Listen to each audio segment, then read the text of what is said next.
समस्त स्वागत। आज आम ओडिशा नवीन ओडिशा कार्यक्रम उड़न पंचायत समस्त सुधीवृंद जोगदे समस्त को उड़न पंचायत स्वागत जनाऊँ। ओडिशा सरकार बर्तमान चाहते ये ओडिशा को नुआ ओडिशा करके प्रचेषा रही। तो शिक्षा स्वास्थ्य एवं गमनागमन आपण मैंने देखुं बहुत उन्नति घटी।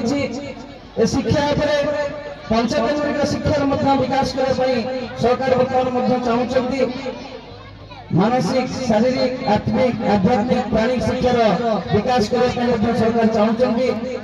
तेणु निश्चित भाव में सारा भारत वर्ष बर्तमान आमर प्रिय मुख्यमंत्री नवीन पट्टनायक बर्तमान 1 नंबर होती। तेणु सारा भारत वर्ष ओडिशा को सबु क्षेत्र में 1 नंबर करने चाहते। तेणु से आह्वान देते जे आम ओडिशा नवीन ओडिशा। तेणु आम ओडिशा निश्चित भाव में सारा भारत वर्ष में जो नुआ ओडिशा हो नूतन पथर से आगे सब जहाँ नोडिशा भारत वर्ष नथिबो ये जो आगु था आम सरकार बर्तमान चाहते सारा भारत वर्ष में आम राज्य को रही उद्देश्य निश्चित भाव में महाप्रभु जगन्नाथ निश्चित भाव में पूर्ण करेंगे। मोर वक्तव्य शेष।